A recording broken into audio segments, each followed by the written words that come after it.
Hi there, I'm Eric Wordweaver Sjerven, Go the Other Ridgar Folk here in East Texas, and I'd like to welcome you to the Raven's Call. This is a show where I ramble on about different heathen-related subjects, just whatever strikes my mind at the time, and I like to bring you guys and show you a little piece of how my mind works and how I see Midgard and the worlds around us. So keep in mind as I go through these things, this is all just my point of view. None of this is reflective of heathenry as a whole. It's just kind of how this particular Gothi sees the world and has built his worldview over decades of doing heathenry. So before we get started, let me get into some of the housekeeping stuff.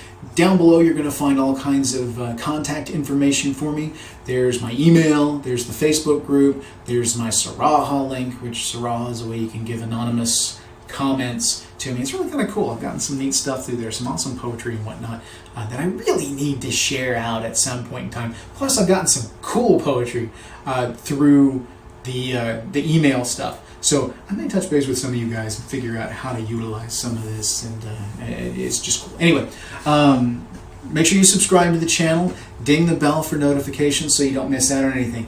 Everything that you do in interacting with the videos, whether it's comments, subscriptions, thumbs up really help. Please remember, if you haven't, flip your phone up right now, hit the thumb up, flip it back over and continue watching the video. It really helps because it gets the videos out in front of other people, it helps other people see it, and it encourages other similar videos to propagate in your own feed. So anyway, that's enough housekeeping. Let's get on to the subject at hand.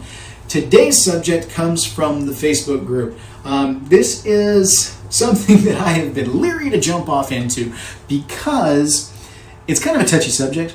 And I wasn't really certain that I wanted to go on the record with an official video on this subject, but I've gotten a lot of requests. And Brandon, I know you're going to love this one because this is Brandon's favorite thing to rock on. If anybody drops one of these terms in a comment somewhere, Brandon just erupts out of nowhere like the Kool-Aid man going, "Hey, I want to be part of this." It makes me laugh. I love it. So today's subject is Brosatru. Yeah. So it's actually two parts. It's Brosatru and Wiccatru, okay? Because these are terms that are frequently bandied around as derogatory terms or terms of derision regarding certain individuals within the heathen community or the general neo-pagan community that is tied close to heathenry. There's a reason for that, a specific reason for that in my own thought process, and I'd like to share that with you if you guys are interested, plus kind of give you an idea of what these terms mean. Just if you haven't I've actually shot this video once before. I did not like the way it turned out, so I went back and I'm reshooting it now. I think hopefully the flow will be better. I was not on my game that day. Not great. Anyway, Brosatru. Before I can jump off into Brosatru and Wiccatru, let me give a brief discussion of the terminology, and then I have to get into a really important part of some historical element that gives light to why these things are the way they are. Okay? All right, so first off, Brosatru. Brosatru is typically used to refer to individuals that are the kind of dude bro individuals, hyper-masculine, identify heavily with the Viking iconography, with the symbolism of Vikings, and they're the "I'm a Viking, I'm gonna die and go to Valhalla and blah blah blah blah." We're gonna expound on that here in a minute, but I'm sure you guys all know that the quintessential picture of the Brosatru is a techno-Viking dude who I'm sure you guys have seen up on either YouTube or Facebook or something like that. If you haven't, pause. Go look up techno-Viking and come back. The dude's kind of awesome. I love it in the it's the whole "I just don't care, I'm awesome" kind of way. It's funny, it's fun, not to be taken seriously, but it is entertaining. There's a reason it's a meme. Okay, so but that's kind of the Brosatru thing. There are some. I'm gonna get to it in a minute. Hang on. Wickatru. Let's jump to that one real quick. Wickatru is a term that I use specifically to refer to individuals who practice heathenry. I'm going to do that in quotations because what they're actually practicing is closer to the practices of Wicca with an Brosatru veneer. I use the term Brosatru on that because they do tend to pull heavily from the Norse Icelandic side of things. It's very much we're doing Wicca, but we are using the Norse pantheon to do it. Okay, so when I reference Wickatru, typically what I'm indicating is that their approach is not coming from a quote-unquote heathen kind of approach, a heathen worldview kind of thing.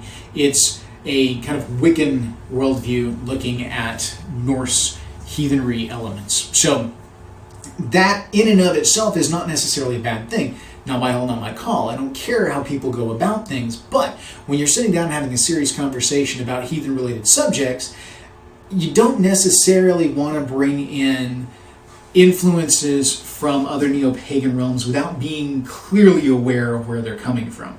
So in dealing with a lot of the magical practices and whatnot that can be incorporated within heathenry, there are some key magical practices like Sjerven, Spekona, these kind of things, runic magics, that are in use within heathenry, that are kind of specific to heathenry, but can be approached similarly from other faiths because it's all about the metaphysics of Midgard, the profane world. And so there's some crossover there. It's all about how we interact with the spiritual and the unseen.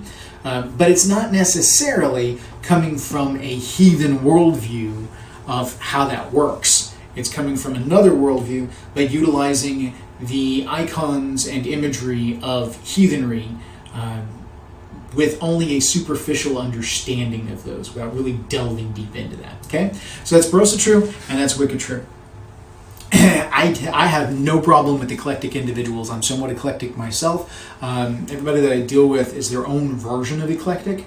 I don't mix pantheons or anything like that, but I know some Wickatru that will. They'll do the ritual where they will do an offering to Odin at the same time they're doing an offering to Zeus, or they may do an offering to Thor, and in the same breath go to a completely unrelated god or goddess out of like Egypt or something like that. That's their call. That's not for me to deal with, but that's not necessarily heathenry. Okay, that's more neo-paganry. And when you try to slap a heathen veneer on top of it, it becomes Wickatru. That's kind of my take on things. Please don't be offended by it. It's just kind of an observation of the mixed sources at play and the mixed influences. So, onwards. In order to discuss Brosatru and to a certain extent Wickatru, but largely Brosatru, we need to look at Vikings real quick, okay? One of the things people wanted me to point out on this is, you are not a Viking. Yeah, that's kind of the thing. Viking refers to a specific group of, a specific demographic out of Northern Europe, Scandinavia, during the late 8th century to the late 11th century, commonly accepted to have begun with the first raid on Lindisfarne and progressing on to varying points depending on... I actually have to go back and look and see what the official end of the Viking era was, but that's not as important. One of the key things is that this is during a period of time wherein heathenry was actually dying out in Northern Europe. This is a period of conversion. If you think about the fact that Iceland converted to Christianity officially in the year 1000, you've got to think that there was some progressional build-up to that in the years before and some holdovers from heathenry in the years after. So Viking period actually refers to a transitional period between heathenry and Christianity. There will be some heathen elements, but there's also going to be some heavy Christian influences. People make the mistake of assuming that Viking is synonymous with heathen, and this is not accurate. There are a lot of Vikings who went a Viking during that time that were actually Christian. They weren't heathen at all. And the term Viking itself is kind of a misnomer as well, because people, at least in how it's applied with some individuals, because Viking in and of itself actually refers to the raiders that came out of that area. It is not reflective of all of the people from those areas at that time. You could have been a farmer in Norway during the Viking period, but that does not make you a Viking. What makes you a Viking is going out, raiding, pillaging, and bringing back. So, raiding and pillaging, here's the thing. Vikings were pretty much pirates. They went out for various reasons. That's not to disparage the impetus for these raids, because they do come from different sources, but these people go out, raid, steal, pillage, rape, whatever, bring stuff home. You'll notice if you look at the spread of raids and whatnot, that a large portion of the raids were soft targets. They hit churches and things like that because there was a high density of wealth and a low density of resistance. So it was an easy target. That makes the Vikings seem like they are these wild and just unstoppable warriors, but they weren't really up against a whole lot of resistance. So a farmer with a sword going raiding could pretty much take down a monastery because nobody there is going to fight back for the most part. Now there were some where there's some resistance, there's some war back and forth, there are the Sea Kings, all of these things that tie into each other, and it's a complex thing. One can't simply say that the raids occurred because of this. We actually don't know why a number of the raids occurred. We have some ideas. There are some influences such as scarcity of crops and things like that at certain times, leading people to go looking for supplies and trade goods largely that they could then turn into survivable supplies by doing these raids. So there's an act of desperation in there, a need fire of Nalthis to go out and raid, because you've got to have something. If you're not turning out the crops you need to feed the people at home, then you can't eat gold crosses, but you sure can trade them for crops. That kind of thing. Particularly if you're trading with Christians on the mainland, and they want these things back, so they're more willing to trade for them. Plus, they're of value to them because they're of cultural importance. So there's that. Some of the raids actually are surmised to be like family calling upon other family to come and help out, because there was a whole lot of intermarriage in that area during the time. So it's entirely possible that some of the raids in the Scotland area may have been a cousin going, "Hey, Jan, come over here and help me take care of these guys." That kind of thing. So it's not a given. We don't know because we weren't there. All we have is the archaeological evidence, which will tell us what happened, but not necessarily why. There's some that we have a pretty good idea on, but not all of them. So I'm not going to sit here and go into the historical elements of that. You guys can read up on that for all you want. But Vikings were raiders. That was a thing. It was kind of not even necessarily a job. It was an activity that they engaged in. It's what they did. Again, we are our deeds. You were a Viking because you went Viking, and that was it. They went out. There's all kinds of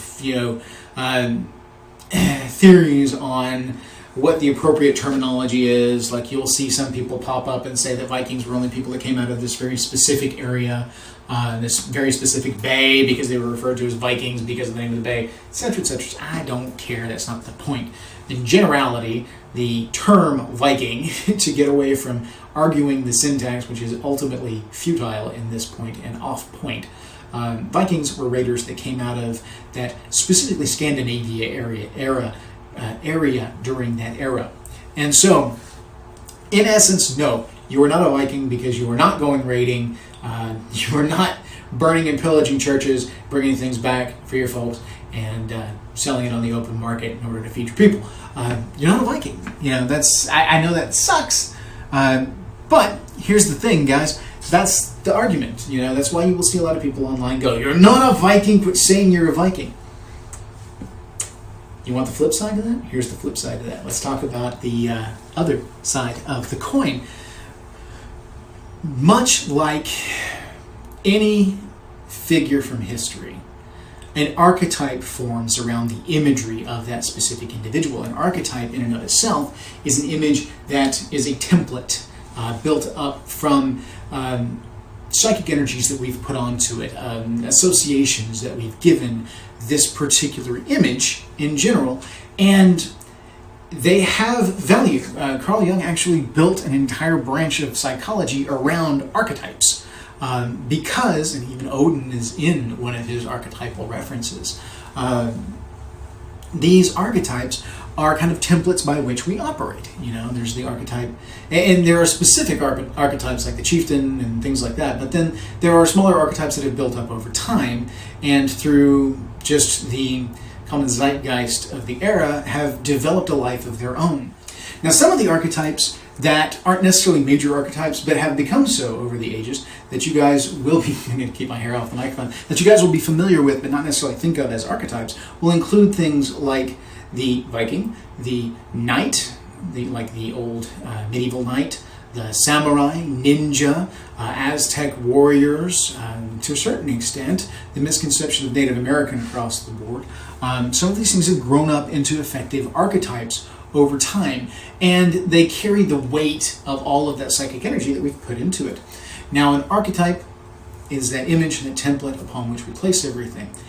And when used appropriately, I was saying Carl Jung built his psychology around it, you can utilize archetypes to reach certain goals, to bring out certain traits in oneself that they like, that they want to bring forward.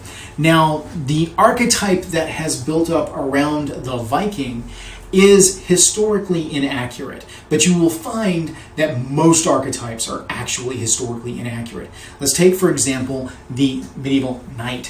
One, that's way too broad a term because, you know, a knight from France and a knight from England, a knight from Italy are going to be significantly different. Similarly, the exact time period that you pull them from can make a huge difference. But in essence, the archetype of knight is that that bastion of honor, that chivalrous individual, that one that stands to the defense of the weak, and that will ride into battle and fight the dragon, things like this. That's an archetype. That's why we end up with, you know, some of the folklore built up around knights, especially like the Arthurian legends, that have kind of that globalized knight-like superhero element, because that's what they are culturally speaking. They've become superheroes. But if you get granular and you look down at it, a number of knights were actually just royal offspring or relatives that had a name, that were tied to a royal line, that were granted the title of knight, but were vagabonds, basically. They were ruffians, they were thugs more than anything else.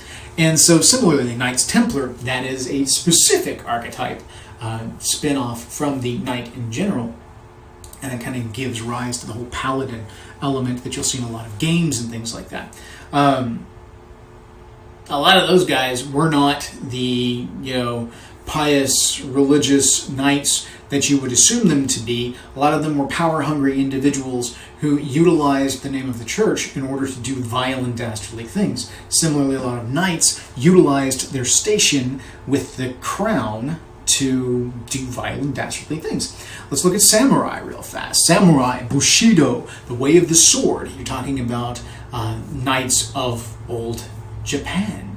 And these are supposed to be individuals who are wise, who are dedicated, who are incredibly disciplined, and this image of the samurai. Guess what?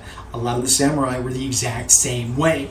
They were corrupt individuals who were given titles and a rudimentary training in swordplay and armor that was probably passed down through the family line or purchased with family money. And they were then given this status. Doesn't mean they were great people. Doesn't mean that they all adhered to Bushido. Doesn't mean they were all Muramasa or anything like that. Even Muramasa, what we understand of him is kind of glossed over by history. So what I'm getting at here is like the ninja, for example. You know, ninja's not some tactical warrior who's highly trained in the art of stealth and assassination. Most ninja were vagabonds and thugs that were hired hands, and most of them, all they did was spy. A lot of them didn't actually have any combat skills whatsoever. Their job was to infiltrate, gather information, and get out. So they didn't necessarily know how to fight all that well. So that's an area where that particular archetype does not serve historically accurate. Similarly with the samurai, not everybody in the samurai world was Akira Kurosawa level samurai. Some of them barely knew how to use a sword and wore the armor as a status symbol more than anything else. So, archetypes can be wrong. The Viking archetype is very wrong.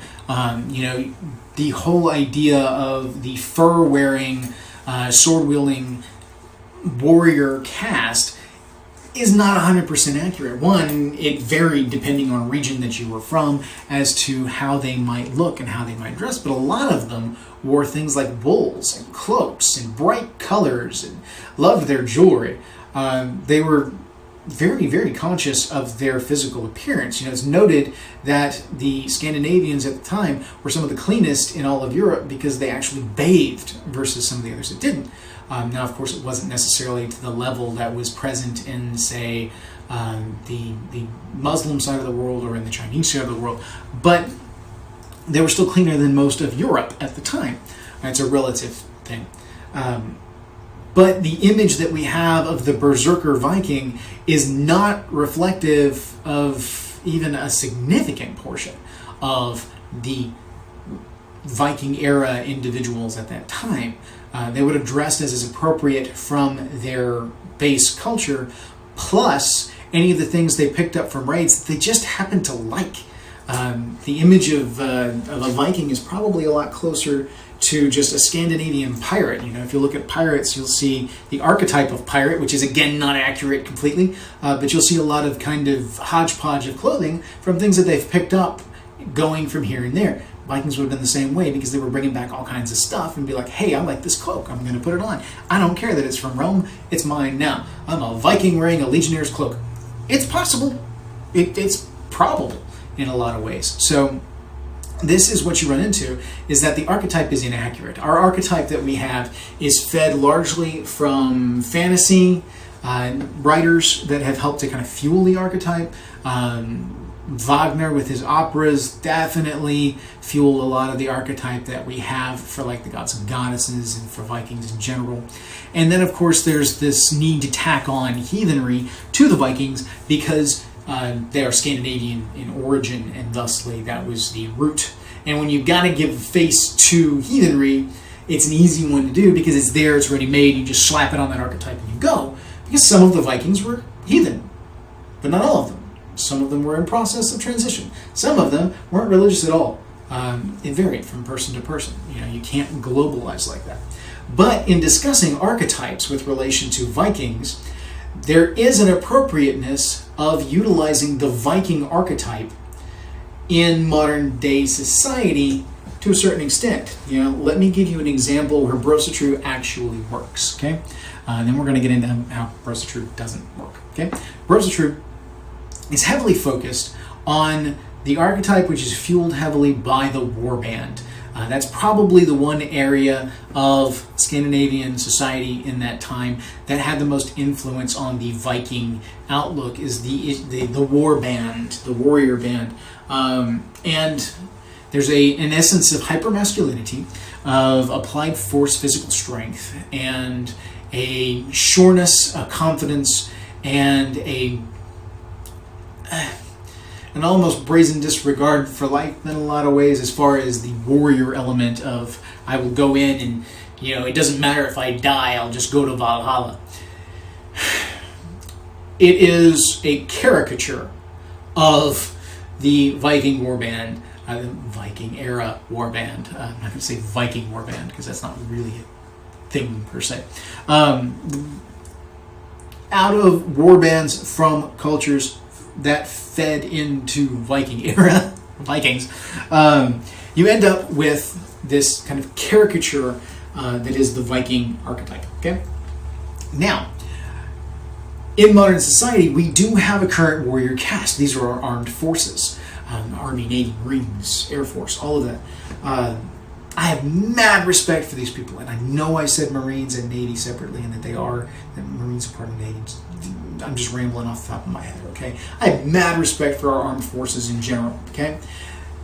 they are the warrior caste. These are the individuals that probably have the most chance of actually dying in battle and going to Valhalla, if they can stand out enough in combat to gain Odin's attention.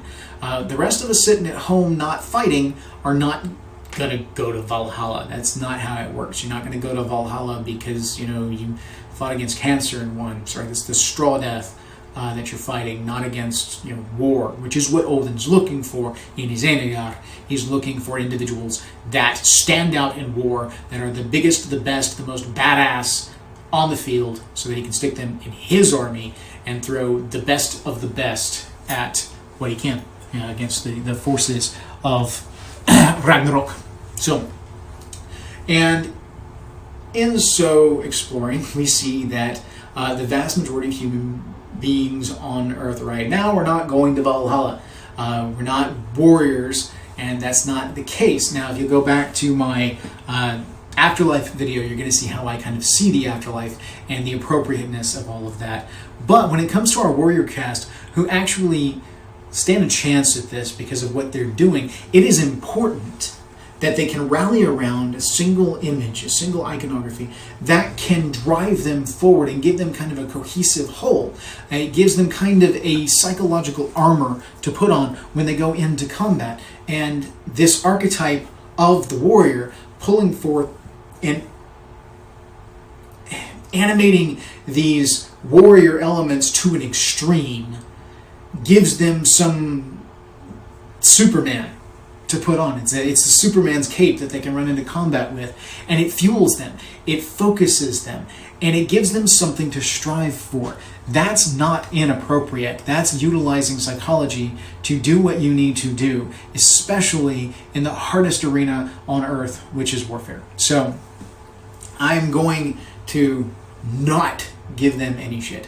If somebody comes out of the military, Brosatru as the day is long, I get it, dude. I understand that's one, how you came to it. So you came to it through the warrior culture, thusly heavily influenced by the warrior culture. And two, that's what you needed in there. I get that. Makes sense. I understand. Out here in the rest of the world, it doesn't necessarily transition. Most of the guys that I know that come out of the military, all Brosatru, actually end up finding deeper connection to heathenry through their interactions with established heathens and through their learning. They come to knowledge of these things there, utilize what they need to get through what they're doing and to do the things they need to do. And then they come home and learn more, grow more, and expand more, because at the time they're a honed instrument. They are a weapon. And when they come out, then they have to figure out how to do the rest of it, which means figuring out the rest of heathenry at the same time. So, mad respect to our armed forces. Thank you, anyone who has served. You have my deep respect. I cannot express that enough. I wouldn't be able to do any of this that I'm doing right now without your sacrifice, without your service. So, thank you. Absolutely. Now, that's in essence where Brosatru actually works. In general, in the rest of society, what we see is the dude bro mentality, this push of hypermasculinity, this push on the warrior caste within an area where the warrior caste does not operate.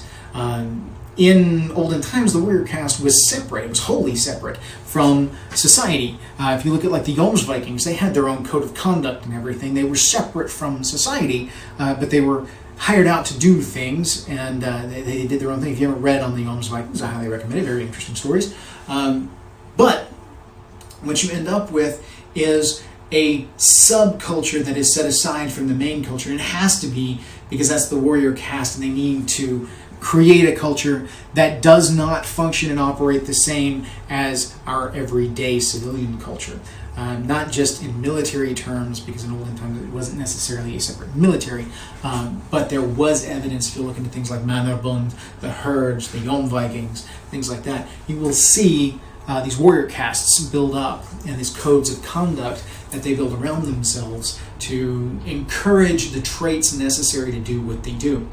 And so we take those things, we blow them up, and we create this caricature of it, and we apply that to the general dude bro of modern society, modern Western society anyway.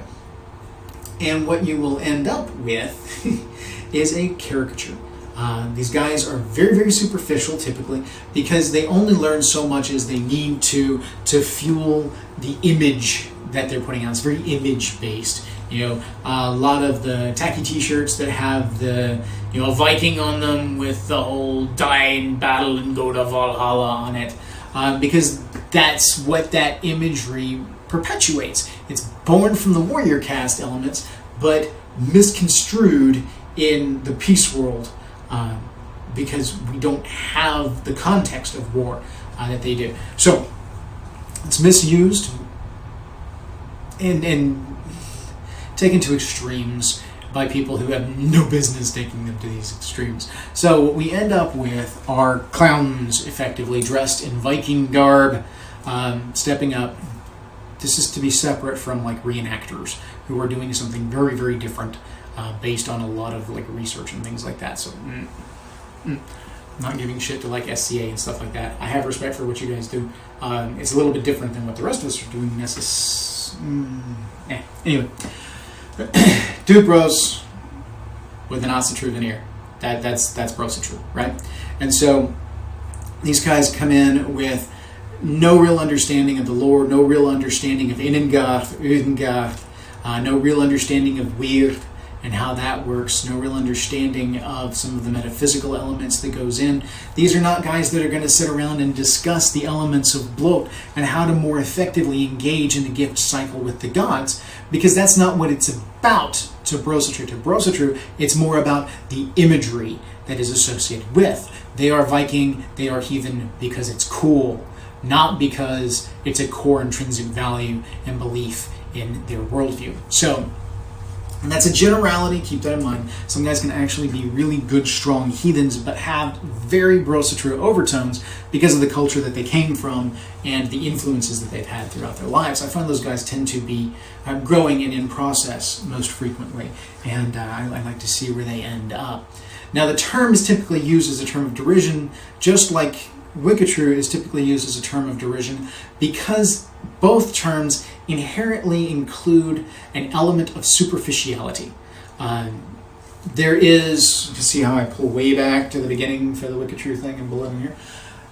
Each of these shows a rudimentary, superficial knowledge of heathenry. They know of the Norse gods, they know of some of the pop culture media elements tied to those, and then they, without delving into, without really exploring heathenry, they take these Norse mythology elements, largely Norse mythology as opposed to mainland heathenry or even other Scandinavian heathenry. Usually it's Norse, because that's just what is most available. And they will slap it on whatever it is they're doing and use it to justify their own behaviors or their own actions or their own take on things. So it is frustrating to those of us that are actually trying to build something of value, to try and to develop heathenry in the modern day, because we're fighting against these individuals who have very, very superficial knowledge, very tangential knowledge of heathen elements without actually understanding heathenry, and then they're going to go out and spout it like they know everything there is to know about it. And, you know, it gets frustrating because we're like, stop and think about it for a minute. Let's expand. You know, you've got the. It's like you got into kindergarten and then decided you were a Rhodes Scholar and never learned anything else. That's about what it's like. And you guys know I am not a recon heathen. I do not go back and try to recreate heathen practices of our ancestors. I'm not heathen because my ancestors were heathen. I'm heathen because I believe in the gods. I value my tribe. I value my relationship with the Viatr, with my ancestors. I am heathen because I'm heathen, not because my ancestors were heathens, not because I'm trying to cling to this archetype of a Viking image. Now, here's my other caveat to all of that, okay? Again, the issue is with the superficiality when it comes to Brosatru and Wiccatru. But the use of the archetype is not all bad, okay? If you're serious about your heathenry, if you learn, if you expand, if you do these things, and you understand that Viking doesn't necessarily mean heathen, and heathen doesn't necessarily mean Viking, if you pull a lot of your, say, cultural influences and aesthetic from Viking era Scandinavia, I don't see any problem with using that imagery, that iconography, that aesthetic, clothing style, things like that. That's fine. I don't have a problem with that. Honestly speaking, if you guys are serious about your development of ritual, if you're serious about your interaction with the gods and goddesses, the ancestors, Wiatr, all of that, I don't care what you wear. I don't care if you show up in furs and leathers and decide to do it. If you're still doing heathenry, then you're heathen. I don't care how you dress, and I don't particularly think the gods do either. Because that's minuscule to them in relation to everything else. Now, don't get me wrong, I wouldn't smile upon walking up on a tribe that's doing bloat all in full-on clown gear. I think that would be somewhat disrespectful to the gods. But for people who are, making that extra effort to try and put themselves in the frame of mind they need to open up that exchange of energies with the divine, if that's a tool you use, it's a tool you use. And here's the thing, guys. I maintain in all things that because I want to is a valid reason. It's not always a good reason, but it's a valid reason. Why did you wear that tunic today? Because I wanted to. Why did you want to? Because you like it. It's fun. There's nothing wrong with that. You guys can enjoy what you want to enjoy. And that's the problem that I run into with Brosatru, is that Brosatru makes it difficult for individuals that just enjoy the aesthetic of Viking era Scandinavia to enjoy that aesthetic and still function within heathenry, because these yahoos who are just dude bros with a Viking veneer, they can't engage in this imagery that they like so much without getting chastised by the general heathen community about, why are you playing dress up? You're such a Brosatru, etc., etc. Not necessarily. They just happen to like it. It's fun. Fun, guys. That's a thing. We get so wrapped up in the syntax and in the serious conversations that we forget that life needs to be fun, and that our ancestors would smile upon us having fun and doing good things, because if we didn't enjoy life, then what is the point? You want to dress up as a Viking on the weekend? If you want to sit around and drink beer with a horned hat and, paint yourself red and black and yell, I'm a berserker in your front yard, I don't care. Don't go spitting on the altar or in any way, disrespecting the gods or anything like that, and we'll be okay. I don't care what you do in your spare time. That's fine. Have fun. Enjoy life. That's what it's about. I don't care. Not my hall, not my call.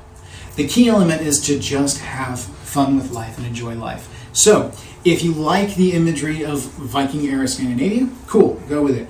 If you like Wagnerian opera, enjoy Wagnerian opera. I don't care, it's not important. Just don't confuse it with heathenry, okay? Heathenry in and of itself is something different. It's something, it's a worldview, it's a culture, heavily on the culture element. It's a religion, which is not a bad word. It's our interaction with the sacred, with the divine. These things are great. We have a similar problem with Wickatru, in that individuals that like to engage in the esoteric side of heathenry end up with battling with the Wickatru elements, which are people that are going to come in and try to apply Gardnerian Wicca or general neo-pagan, because it isn't necessarily specifically about Wicca, it's general neo-paganry that seems to branch off of the modern misconceptions of Wicca, which was originally, of course, developed by Gardner, and it's a modern thing, not an ancient thing. It's a weird thing, but it's still... I'm not going to get into their culture because it's theirs, not mine, so I don't want to misspeak anyway. But we end up with a lot of people who utilize this imagery from neo-paganry and Wicca to bring those elements into heathenry in a form of syncretism, and it waters down what we are trying to do in some of these elements, some, not all, in that, some people are trying to learn about Sjerven, some people are trying to learn about these different elements of heathen magic, or utilize rune work, magic works, things like that within heathenry, but because of what I like to call the crystal wavy fluffy bunny neo-pagans, who want to bring their and it harm none, do it thou wilt over to heathenry, it doesn't jive. These two are not one and the same. They're separate cultures, and they're not one and the same. And so we end up with a reaction against them because we kind of have to. When somebody comes in and says, "I'm heathen too. Look at all this crap," and it's not. It's just crap. From a heathen standpoint, then you got to push it all away, and sometimes you end up pushing away people that have those elements that are eclectic in nature and aren't all that. You know, they're not just trying to force their way in and be included. Again, more about imagery, more about ego than it is anything else. It's a thing. Because again, those Wickatru individuals that I'm referring to are superficial in nature. You do have individuals that engage in the metaphysical, magical practices, which can cross cultural boundaries, because interaction with the metaphysical is not of the religious element. And again, I'm not a hardcore recon, so I don't care if you want to read tarot and be a heathen. That's fine as far as I'm concerned. You guys can look at my divination videos, my rune videos, to see my take on divination and see that I don't care. It's fine with me. You do you. The eclectic nature is fine.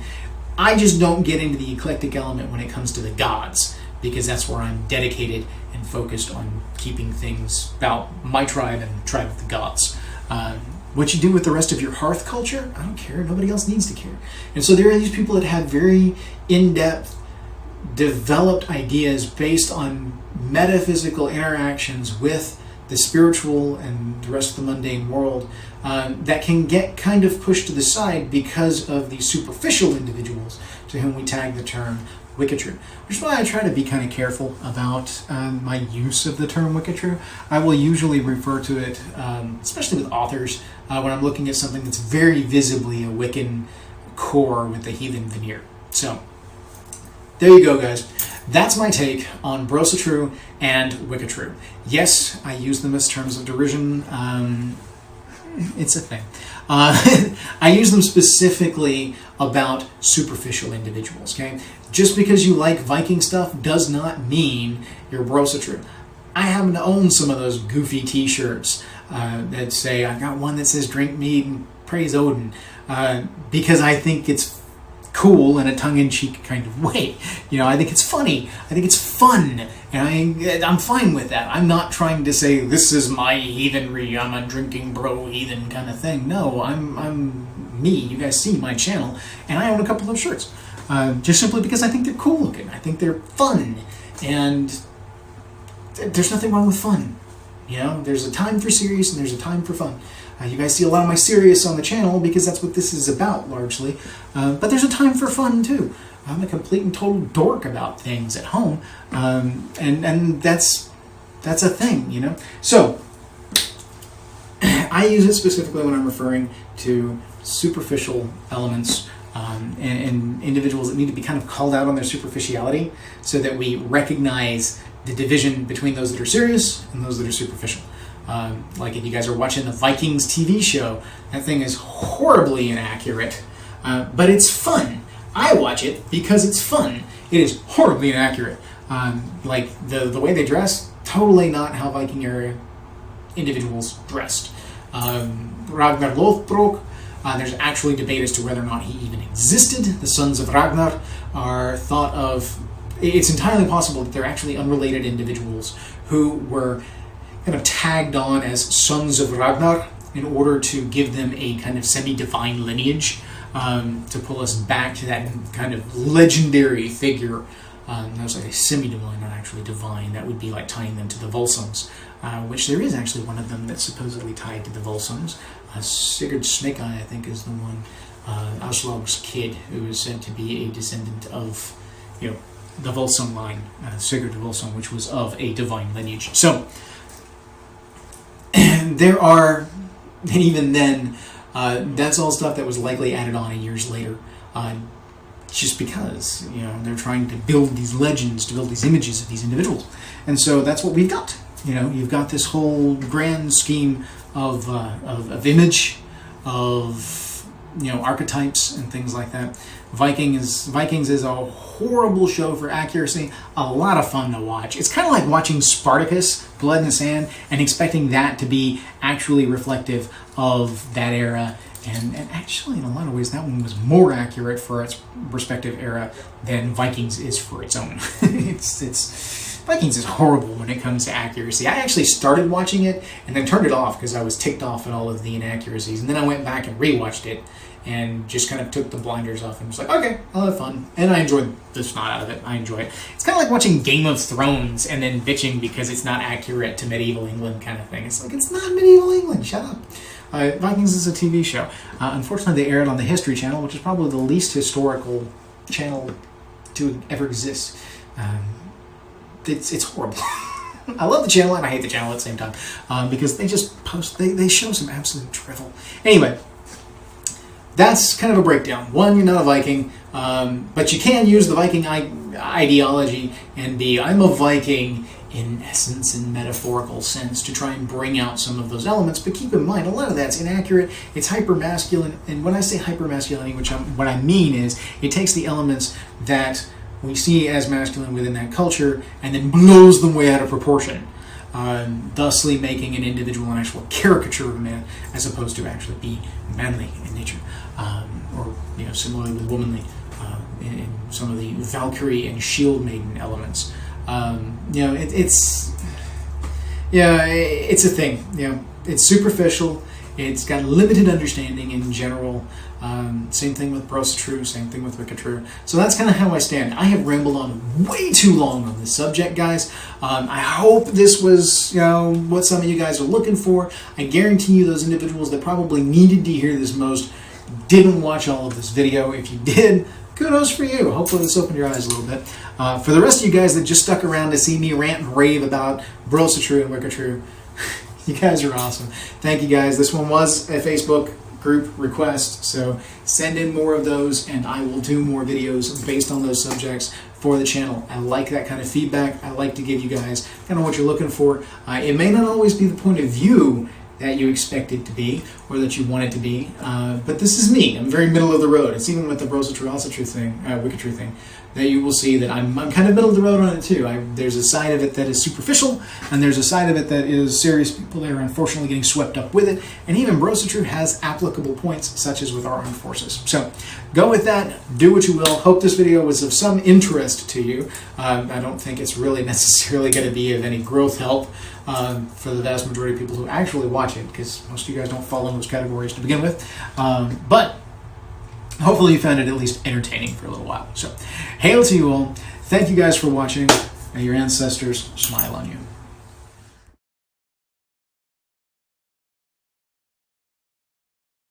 Not a problem. All right. Back in 5, 4, 3, 2, 1. Shit. All right.